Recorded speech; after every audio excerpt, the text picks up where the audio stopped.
And a big welcome back to Yak-City Gaming, everybody. As after last night's episode of the Roy Shantz RTTS, we are once again taking on the Kyle Oliver RTTS. Of course, he's a starting pitcher.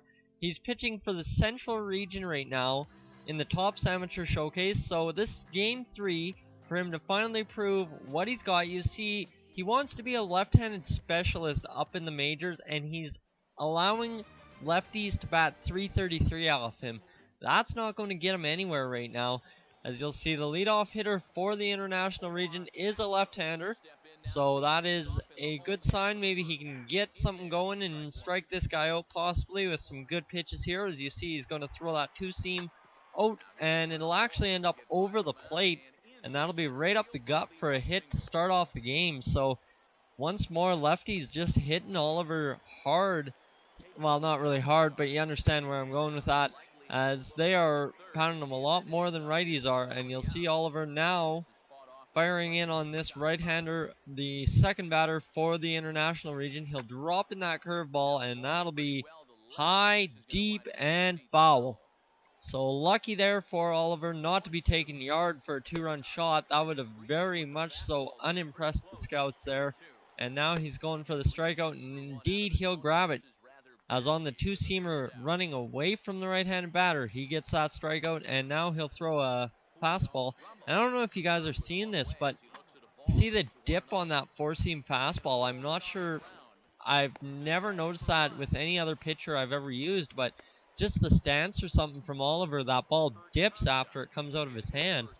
It kind of floats and then dips and then floats some more, but I don't understand it. And now it'll be a chance for a double. No, it was already 2 outs, so Oliver gets out of the jam quickly there as I was analyzing the throwing capabilities of Oliver and not paying attention to the game. And now Oliver will have this one slapped into center right field there. And that is not how you want to lead off an inning as a starting pitcher there. That's something you can't afford, because now he's got a runner in scoring position and a left-hander coming up, as terrible as that sounds. But he'll get him to ground out for the first out of the inning. So Oliver taking some calm steps towards getting that final out here in the second. And already, look at that nice pitch there on the inside of a right-hand batter. He's looking to be more of a righty specialist as a left-handed pitcher. I don't know if that's even possible, but now he's got the right-hander to ground out too, and now 2 outs with the man still on second base. So Oliver definitely showing that he's capable of working out of pressure, and now dropping that curveball. He'll go right back to it. He's not afraid to use it, and this one's going to be taken, and it's going into the left fielder's glove. And that'll end the inning quickly. So Oliver, 2 quick innings, giving up 2 hits it looks like. I'm not sure if I read that right. And now Oliver will fire in that fastball. And once more, it has that dip float to it. I'm not sure. I swear, I hope you guys are watching that, because I'm not quite understanding what's going on there. That's confusing me just a little bit. And this one's going to be taken for a ride. This one's going high and deep and just on the line and just into foul territory. But the left fielder, once more, coming up huge for Oliver.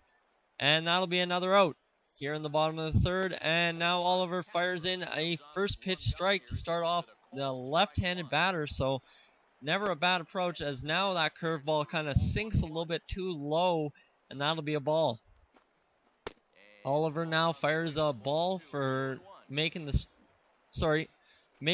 count go to 2-1, and now this ball will get snaked through the third baseman, then the shortstop, and into left field for a hit. So now Oliver has a man on with 1 out, so good time for a double play possibly. And still that ball is just dipping as it almost reaches the catcher's glove, as you see there again. I'll have to check the pitching style. I'm not sure what's going on there, but that curveball is effective. It's straight up, straight down on that 12-6 curve. And as you see, this one goes just high, looking for the strikeout. And now Oliver's going to, have that one fouled off. A good pitch. That should have been a strikeout pitch there. But Oliver has that one fouled off on him, and this one's going to sneak its way through the second baseman. And now there's runners, it looks like, going to be on third. Yes, indeed. So runners on first and third here for the international region against Oliver in the bottom of the third, probably his last inning of work, so he has to somehow work out of this and definitely come up huge for his team, keep that 1-0 lead. Is he going to do it? No, he's not going to be able to do it on that pitch, as that pitch will go in for a ball. It's 2-1 now. And this one will be chopped to the third baseman, over to the second baseman, and over to the first for the double play. That was kind of choppy, I do apologize, but that ends the game for Oliver on that double play. So now he gets that chance to impress the scouts, and he didn't very much so, because he's going to be projected to go in the 6th round. So hopefully, as you see, the Blue Jays are number 8. That would be nice to end up going to the Blue Jays in this draft. That's something that has never happened to a Yak-City RTTS player. I haven't seen a Blue Jays prospect in RTTS on YouTube so far as I've seen. I've done some searching, probably not enough. But Houston's got pick number 1 here, and they're going to select Tommy Kroger. So a catcher from the East region. Miami, preferably, I'd like to go to either Philly or the Blue Jays. Of course, none of the top 5 teams are on my list, but that's what happens. That happens, right? And one that would really make sense, if Chicago wanted Oliver, that would make sense because he's a strong pitcher. But is Chicago the right place for Oliver's style of game that he wants to transition to? Probably not. And as you see here, Chicago is going to take Oliver. So he's going to start his career with the Tennessee Smokies.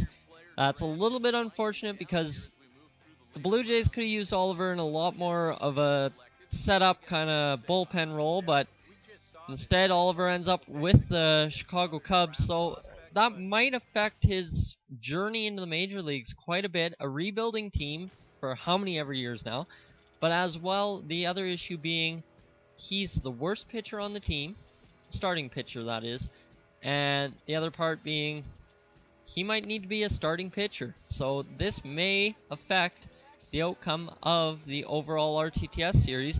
As you see, a very solid pitching staff for the AA Tennessee Smokies, and then AAA is just lacking a little bit, but if Kyle Oliver were to end up there as, say, a 75 overall, that would definitely solidify things for the Cubs.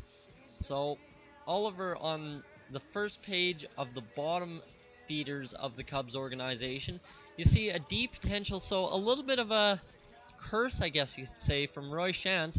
After we started over, after losing Yates and Denson, who both went in the first round, now we've got 2 prospects who go in the 6th round with deep potential, so who knows?